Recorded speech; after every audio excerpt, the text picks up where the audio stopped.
देखिए, हम निवेदन करें जिस किसी भी ने ये फिल्म बनाई है या जो भी इसके कलाकार हैं, उन सब के ऊपर एफआईआर दर्ज होनी चाहिए। फिल्म आदि पुरुष जब से रिलीज हुई है तभी से वह विवादों में घिर गई है। अभी तक इसका सोशल मीडिया पर लगातार विरोध हो रहा था। वहीं पर अब इसी को लेकर ग्वालियर में निर्मोही अखाड़े के राष्ट्रीय अध्यक्ष महंत मदन मोहन दास ने बड़ा बयान दिया है। उन्होंने आदि पुरुष के फिल्म निर्माता और कलाकारों पर एफआईआर दर्ज करने की मांग की है। फिल्म में भगवान राम के कैरेक्टर को बढ़ा चढ़ाकर तोड़ मरोड़ कर दिखाए जाने पर आपत्ति जताई है। फिल्म के कलाकार और निर्माता को बताया राम विरोधी, राष्ट्र विरोधी, कहा उसे भारत में रहने का अधिकार नहीं है। क्या कुछ कहा उन्होंने, चलिए आपको सुनाते हैं। और इसको लेकर दर्शक भी निंदा कर रहे हैं और तमाम जो पॉलिटिशियन हैं वो भी निंदा कर रहे हैं।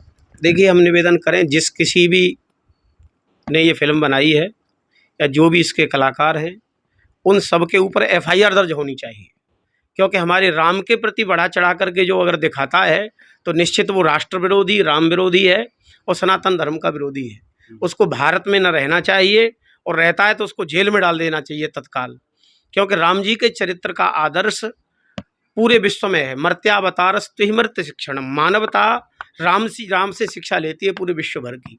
आज ऐसे ही भगवान श्री राम के चरित्र को और करुणामयी किशोरी श्री जानकी जी के चरित्र को अगर कोई अपने ढंग से प्रस्तुत करता है तो संपूर्ण भारत के सब लोगों को, केवल हिंदू ही नहीं अपितु प्रत्येक भारतवासी को, क्योंकि राष्ट्र पुरुष हैं भगवान श्री राम और राष्ट्र और राम दो नहीं हैं, तत्काल इसका विरोध करना चाहिए और फिल्म को पूरी तरह से बैन लगाना चाहिए और उन पर एफआईआर दर्ज होनी चाहिए। क्या अगर ऐसा नहीं होता संत समाज उतरेगा, आप उसका नेतृत्व करेंगे? देखिए, हम तो आज बोल रहे हैं और सदैव बोलेंगे और पूरे भारत में बोलेंगे, कथाओं के माध्यम से, सम्मेलनों के माध्यम से कहेंगे और अपने अनुयायी जितने भी हैं उनसे कहेंगे कि ऐसी फिल्म का बहिष्कार किया जाए। एक बात और आ रही है, नेपाल में बैन कर दिया गया है इस फिल्म को। उसकी वजह ये बताई जा रही है कि उस फिल्म में दिखाया गया है माता सीता भारत की बेटियां हैं, जबकि वो उनका जन्म जनकपुर में हुआ था नेपाल। इस तथ्य देखिए, नेपाल वालों की भी अपनी एक श्रद्धा है। कोई बड़ा आदमी जहाँ जन्मता है उसका तो रहता ही है कि हमारा नाम आना चाहिए। ओ भैया, नेपाल और भारत सब एक ही थे, कोई अंतर नहीं था किसी में भी।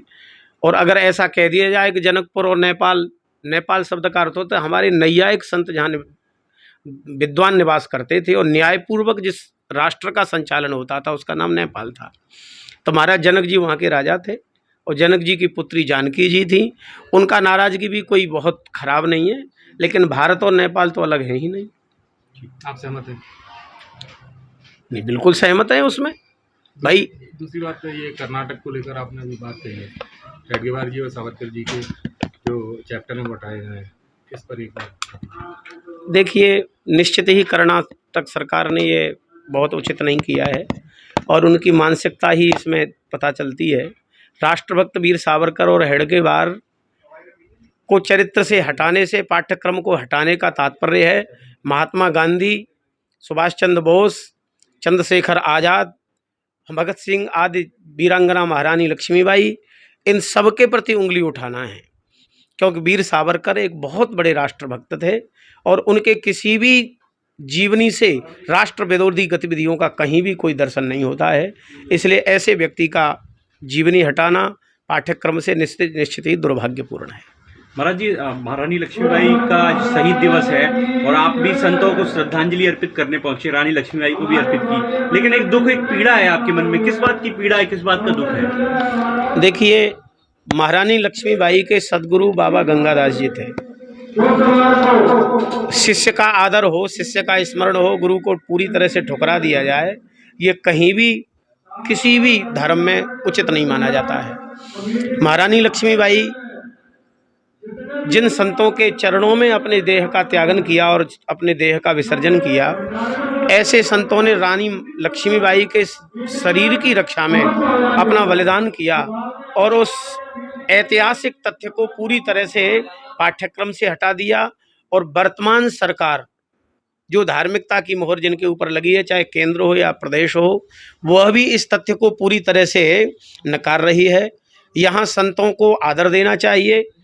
अगर उन संतों की परंपरा का कोई आचार्य, कोई संत मौजूद नहीं होता तो ठीक है, आप अपने ढंग से करते, लेकिन जो संत शहीद हुए उनकी परंपरा का पीठ का आचार्य संत आज भी मौजूद है और उनकी उपस्थिति में उनका स्मरण भी नहीं हो रहा है, तो ये निश्चित ही संतों को बड़ा दुख है इस चीज़ का।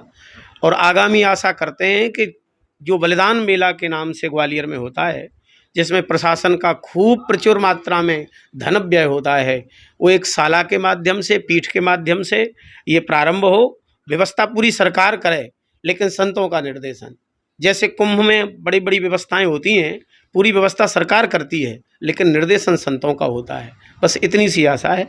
और पाठ्यक्रम में शामिल करने की भी मांग उठाई है संत, ये जो बलिदान हुआ था संतों का। हाँ, देखिए, जो भी तथ्य इतिहास है, इतिहास को बढ़ा चढ़ा करके नहीं कहना चाहिए। अगर अपने मन से इतिहास का आप गढ़ लेंगे तो इतिहास कोई भी सुरक्षित ही नहीं रह जाएगा। जिस बहुत अद्भुत तथ्य को जो छुपाया गया है, उसको पुनः पाठ्यक्रम में जोड़ा जाए, यही हम संतों की आशा है।